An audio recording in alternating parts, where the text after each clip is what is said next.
हजारों बार सुनी है, लेकिन कथा से कभी ऊबना नहीं चाहिए, कथा से कभी बोर नहीं होना चाहिए।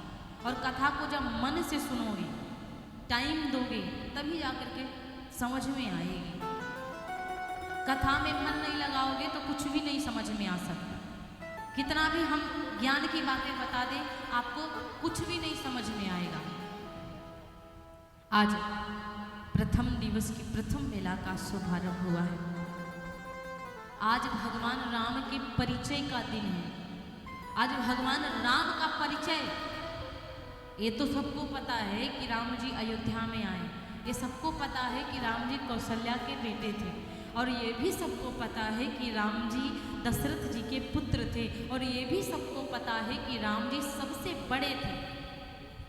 चारों भाइयों में तीनों भाइयों से बड़े थे राम जी, सबको पता है। लेकिन असली परिचय तो आप लोगों को कथा में ही मिल पाएगा। आज श्री राम का परिचय दूंगी मैं आप लोगों को। कहते हैं कि जो व्यक्ति अपने परिवार के सहित में भगवान की कथा को श्रवण करने के लिए आ जाए, तो समझ लीजिए उसके जीवन का कल्याण हो गया। क्योंकि शुद्ध दारा और लक्ष्मी ये तो पापियों के घर होए। पैसा रुपया तो ये पापियों के घर पे भी पाया जाता है। जो चोरी करते हैं ना, उनके घर पे भी लाखों रुपए पाए जाते हैं, और जो नौकरी करते उनके घर में भी पैसा पाया जाता है। जो अपनी दुकान चलाते हैं उनके घर पर भी पैसा पाया जाता है। पैसा रुपया तो हर पापी के घर में भी पाया जाता है, लेकिन शुद्ध तारा और लक्ष्मी, बेटा बेटी, ये सब पापियों के घर में भी मिल जाता है। लेकिन सत्संग और हरि कथा तुलसी दुर्लभ दोय। सत्संग सब नहीं श्रवण कर पाते, सबके घरों में नहीं होता है, और भगवान की कथा बहुत लोग नहीं श्रवण कर पाते हैं, और भगवान की कथा बहुत लोगों के कान में जाती है, इधर से तो उधर से निकल के बाहर पहुंच जाती है। समझ रहे ना? तो शुद्ध तारा और लक्ष्मी ये तो पापियों के घर होए। राम नाम में पता है कितना पावर है। इतना पावर तो किसी में भी नहीं होगा जितना राम नाम में पावर है। कलयुग केवल नाम आधार। सतयुग में लोग पता नहीं कितने वर्षों तक के तपस्या करते थे, तब भी भगवान के दर्शन मिलते नहीं थे। तब भी भगवान के दर्शन नहीं मिलते। 50 वर्ष बीत जाते थे, युगों युगों तक के तपस्या करते थे, तब भी भगवान के दर्शन नहीं होते थे। और यदि हो भी जाते, और होने के बाद यदि कुछ पा भी जाते भगवान से, और उसके बाद भी कोई गलती हो जाती, तो तुरंत 50 वर्षों का फल 1 सेकंड में खत्म हो जाता था। ये था सतयुग। तुरंत यदि किसी कन्या के प्रति गलत विचार भी कर लिया ना, तो तुरंत मनसा का पाप लग जाता था। समझ रही है? तुरंत कोढ़ी होते थे। सतयुग में करनी का फल 1 सेकंड में मिलता था, लेकिन कलयुग में करनी का फल जब तक जिंदा रहते हैं कहो तब तक भी ना मिले, मरने के बाद मिले या बुढ़ापा में मिलेगा। आप सामने नहीं आइएगा। समझ रहे ना? कलयुग पता है क्या है?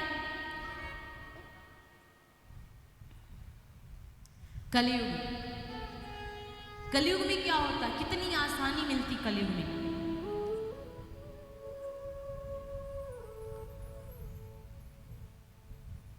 कि कलयुग केवल नाम आधारा, सुमीरी सुमीरी नर उतरहि पारा।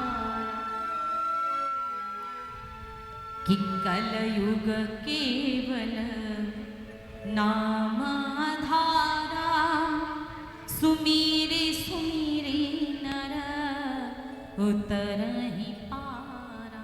कलयुग केवल नाम का है। यदि भगवान का नाम सुमिरन किया जाए ना, तो कलयुग कट जाएगा। और राम कथा पता है क्या? राम कथा क्या है?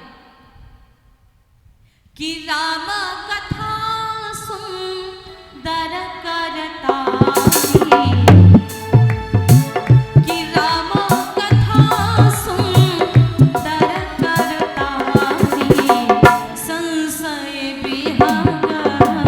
उड़ाव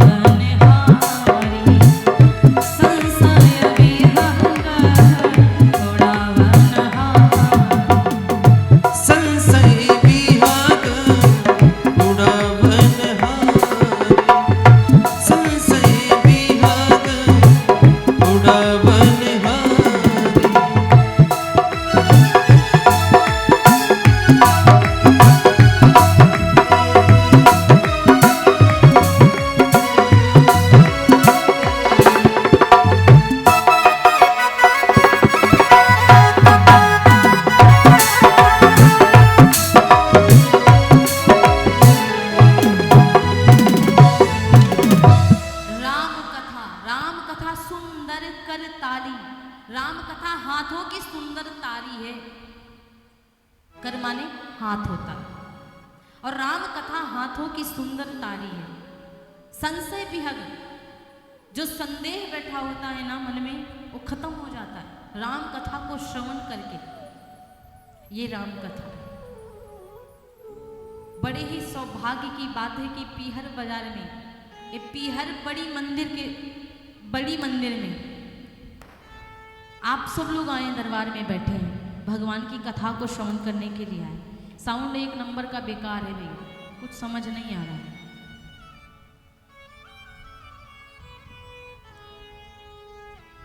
और कथा करवाने वाले भैया लोग, मुझे नाम नहीं बताया गया है, मैं कल लिखवा लूंगी आप लोगों का नाम। वैसे सबसे बड़ी बात तो ये है कि आप सब लोगों की वजह से इस धर्म पंडाल की शोभा बढ़ेगी। करने वाला छोटा होता है, लेकिन आप सुनने वाला, पता है, करने वाला छोटा बन जाता है लेकिन सुनने वाला बड़ा बन जाता है। करने वाले कितनी भी अच्छी व्यवस्था कर दे, यदि सुनने वाले नहीं आएंगे, ना तो कथा कहने वाले को अच्छा लगेगा, ना तो करने वाले को अच्छा लगेगा। अब मेन पावर तो आप लोग हैं।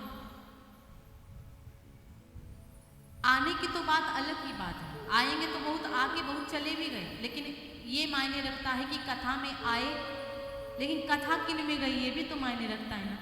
आते तो बहुत हैं, आते भी हैं, जाते भी, लेकिन सामने कौन बैठा ये मायने रखता है ना। तो इसलिए बड़े भाग्य की बात है कि आप सब लोगों के ग्राम में इतनी सुंदर कथा का आयोजन हर वर्ष करते हैं। कितना इसमें पैसा खर्चा होता है, कितना दक्षिणा लगती है, कितनी व्यवस्थाएं करनी पड़ती हैं, तो शोभा तो आप लोग ही बढ़ाएंगे धर्म पंडाल की। आज माता जी का शुभ आगमन है, हमारी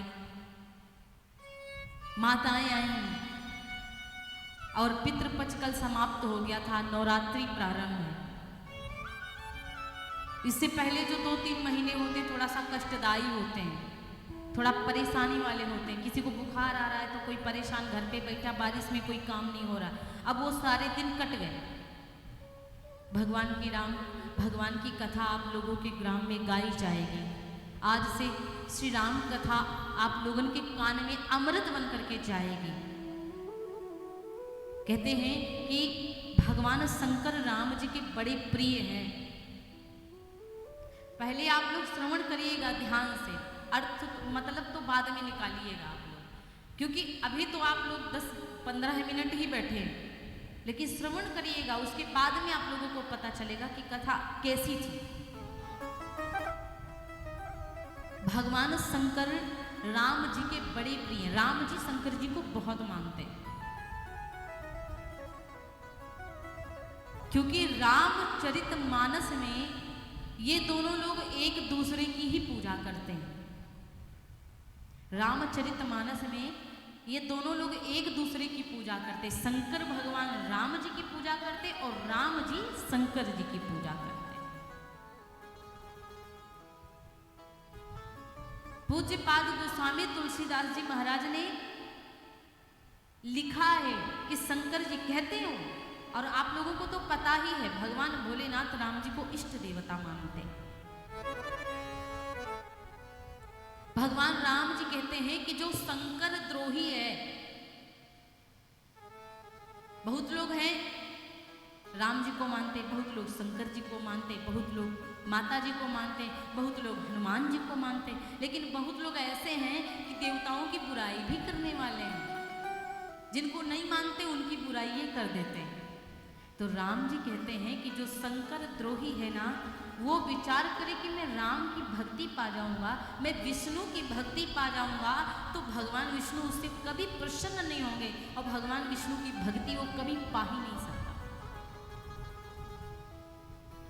अर्थात हमारे राम जी शंकर जी के चरणों की वंदना करते हैं। बाबा के, यदि विष्णु भगवान को पूजना है तो शंकर भगवान का भजन करना पड़ेगा।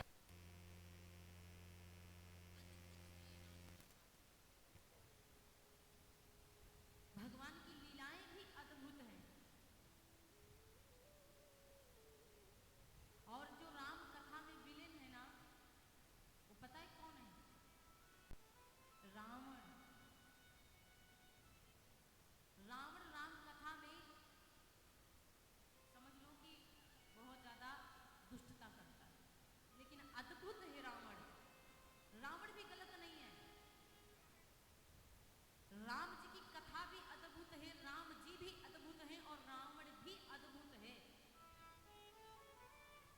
मैं आप लोगों को सुनाने जा रही हूँ ना, अगर ध्यान से सुनोगे तो रावण में कोई कमी नहीं लगेगी आप लोगों को। दर्शन करिए। जिस समय प्रभु श्री रामचंद्र जी लंका पर विजय प्राप्त करते हैं और उससे पहले जब जानकी जी का हरण हो चुका था तो राम जी जानकी जी को ढूंढते ढूंढते जंगलों में जाकर के सुग्रीव जी से मित्रता करी। फिर हनुमान जी पता लगाने के लिए गए तो पता चला कि सीता माता लंका में है। हनुमान जी ही लंका को सबसे प्रथम पहली बार गए थे। जब हनुमान जी वापस आए तो सब लोगों को उनका परिचय दिया कि जानकी जी कहाँ हैं। तो फिर क्या हो रहा है कि हनुमान जी कहते हैं कि प्रभु ऐसे कैसे 7 योजन समुद्र को कौन लांघेगा, कौन पार करेगा, कोई नहीं पार कर पाएगा ना। तो भगवान श्री राम जी क्या करते हैं, रामेश्वरम स्थापना करते हैं। भोलेनाथ जी को ही कहते हैं रामेश्वरम। जब लंका पर विजय प्राप्त करने के लिए राम जी चले तो रामेश्वरम स्थापना करी। सेतु निर्माण होने वाला था, पुल बांधने वाले थे। उससे पूर्व भगवान श्री राम जी ने रामेश्वरम की स्थापना करी। बहुत सारे संत महंतों को बुलाया पूजा करने के लिए। बहुत सारे संत महंत आए तो राम जी ने पूछा कि मैं पूजा करना चाहता हूँ तो मैं उस आचार्य को बुलाऊंगा, मैं उस ब्राह्मण को बुलाऊंगा जो शैव भी हो और वैष्णव भी हो, मतलब जो भगवान विष्णु का उपासक भी हो और श्री भोलेनाथ का भी उपासक हो, मतलब शैव भी हो वैष्णव भी हो, भोले बाबा की भी पूजा करता हो, विष्णु की भी पूजा करता हो। तो उस मंडली में कोई और इतना ज्ञानी नहीं था जितना ज्ञानी जामवंत जी थे। जामवंत जी सबसे वृद्ध हैं। जामवंत जी बूढ़े थे लेकिन दिमागी बहुत थे। एक बूढ़े यदि जवानों की मंडली लगी है तो जवानों के बीच में एक वृद्ध व्यक्ति को जरूरी होना है। जवान लोगों के बीच में एक बूढ़े को होना चाहिए। क्यों? क्योंकि जवान लोगों में जोश होता है, जवान लोगों में जोश होता है लेकिन बूढ़े लोगों में होश होता है। और केवल जोश में काम नहीं चलने वाला जब तक होश नहीं होगा। बहुत लोग होते जोश में कुछ भी कर जाते लेकिन आगे का होश खत्म हो जाता है, फिर सब बिगड़ जाता है। पूरी मंडली बैठी रही लेकिन जामवंत जी बोले कि महाराज इस संसार में कोई ऐसा हो ही नहीं सकता जो सच्चे दिल से शैव भी हो वैष्णव भी हो, मतलब सच्चे दिल से भगवान विष्णु को भी मानता हो, सच्चे दिल से शंकर को भी मानता हो। लेकिन एक व्यक्ति ऐसा है। जामवंत जी ने कहा कि एक व्यक्ति ऐसा है। राम जी ने कहा वो कौन है? तो जब पूछने लगे वो कौन है तो जामवंत जी ने कहा वो है प्रभु रावण। रावण भगवान विष्णु को भी मानता है और भोलेनाथ को तो बहुत ज्यादा मानता है। समझ लो कि अपने गर्दनों को ना फूल की तरह काट करके चढ़ा दिया था, इतना मानता है भोले बाबा को।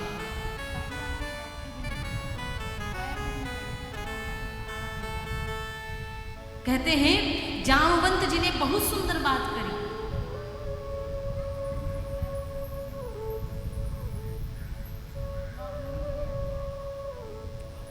कोई और नहीं है। कौन है? केवल रावण। तो भगवान श्री रामचंद्र जी ने जब जामवंत की इतनी बात सुनी ना तो रामचंद्र जी ने कहा तो मैं रावण से ही पूजा करवा लेता हूं, मुझे कोई दिक्कत नहीं है। सारे संत महंत बैठे थे, सब लोगों ने कहा महाराज आपको पता है रावण बहुत ज्ञानी भी है, बहुत अच्छा पुरोहित है रावण, रावण जी को ही आचार्य बना दिया जाए। तो जामवंत जी से राम जी ने कहा कि जाओ लंका को जाओ, रावण को बुला के लेके आओ, पूजा करवा दो। जामवंत जी चले। जब जामवंत जी चले तो रावण को ये बात पता चली कि दादाजी आ रहे हैं। अब पता है क्यों? क्योंकि जो पुलस्त ऋषि थे ना, उनसे बड़ी मित्रता थी जामवंत जी से।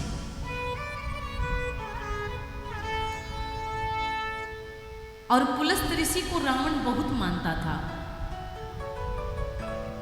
यदि आपके घर पे कोई किसी से मित्रता है और उस मित्र का मित्र यदि आपके घर आए तो आप दोनों की खातिरदारी करेंगे कि नहीं करेंगे? अब रावण को पता चला कि पुलस्त ऋषि के जो पुलस्त जी है ना, उनके मित्र आ रहे हैं और वो मित्र कोई और नहीं है और राम जी की हितैषी जामवंत जी हैं। रावण ने ना लंका में ऐलान कर दिया। रावण ने कहा कि आज जामवंत दादाजी आ रहे हैं, उनसे कोई क्वेश्चन नहीं करेगा, कोई कुछ भी नहीं पूछेगा और डायरेक्ट मेरे पास लाया जाएगा। राजा की आज्ञा हो तो लोग करेंगे। जामवंत जी आए और रावण की जो पूरी सैनिक की जो कतार लाइन लगी थी ना, आज जामवंत जी का बड़ा स्वागत किया है। जामवंत जी चल रहे हैं ना तो आगे आगे फूलों की वर्षा कर रहे हैं। जामवंत जी बड़े प्रसन्न हुए, बड़ी सेवा कर रहा है रावण, बड़ी खातिरदारी कर रहा है रावण।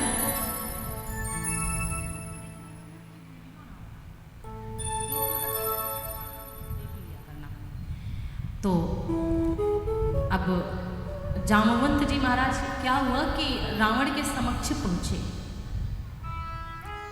जब रावण के समक्ष पहुंचे तो रावण जी ने ना जामवंत जी को प्रणाम किया कि दादाजी कैसे आना हुआ आपका। तो रावण ने कहा कि क्यों आए आप यहाँ पे कोई आवश्यक कार्य फंस गया क्या? जामवंत जी ने कहा कि मैं विशेष प्रयोजन से आपके पास आया हूं। तो रावण ने कहा क्यों आए हैं बताइए ना। जामवंत जी कहते हैं कि मेरे दो यजमान हैं। जामवंत जी कहते हैं कि मेरे दो यजमान हैं और वो आपसे ना पूजा करवाना चाहते हैं, आपको अपना आचार्य जी बनाना चाहते हैं। तो रावण कहने लगा कि जामवंत जी से कहने लगा कि महाराज कहीं वो आपके दो यजमान राम लक्ष्मण तो नहीं है? तो जामवंत जी ने कहा हाँ बिल्कुल सही समझे आप, मेरे दो यजमान वो राम लक्ष्मण ही हैं। तो रावण कुछ नहीं बोला। ए बच्चों, इन बच्चों को पीछे कर दीजिए, बड़े शोर कर रहे हैं, इन बच्चों को पीछे करिए ना।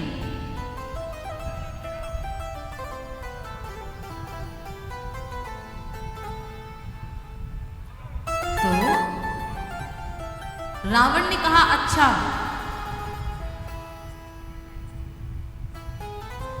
वो हमारे ऊपर विजयी पाने के लिए पूजा करना चाहते हैं। जामवंत जी ने कहा हाँ सही कह रहे हैं आपके ऊपर विजयी पाने की, लंका के ऊपर विजय पाने के लिए आपसे पूजा करवाएं।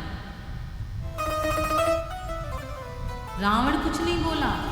एक बात जरा सोचिए, कोई शत्रु अपने शत्रु के काम आएगा? कभी नहीं आएगा। जामवंत जी सारा सब साफ साफ बता रहे हैं। रावण कुछ नहीं बोला। तो जामवंत जी कहते महाराज क्या आप पूजा करवाएंगे? आप हमारे दो यजमानों के आचार्य जी बनेंगे? तो रावण ने कहा आप हमारे पास में आए हैं तो हम आपको वापस भी नहीं कर सकते। ब्राह्मण के पास में यदि कोई पूजा करवाने के लिए आ जाए और किसी कारण हेतु यदि दक्षिणा के हेतु या दुश्मनी के हेतु पूजा करवाने नहीं जा रहा, वो असली ब्राह्मण नहीं है। रावण ने कहा कि देखिए मैं आपको वापस नहीं कर सकता। मैं जानता हूं कि आपके जो राम लक्ष्मण है वो मुझे हराने के लिए पूजा करवाना चाहते हैं, लेकिन मैं मना नहीं कर सकता। मैं पूजा करवाने आऊँगा ठीक 5 बजे। कल। तो जामवंत जी ने कहा कुछ मुहूर्त तो देख लीजिए आचार्य जी। रावण से कहा कि कुछ मुहूर्त देख लीजिए। पता है रावण कितना बड़ा रोवी था,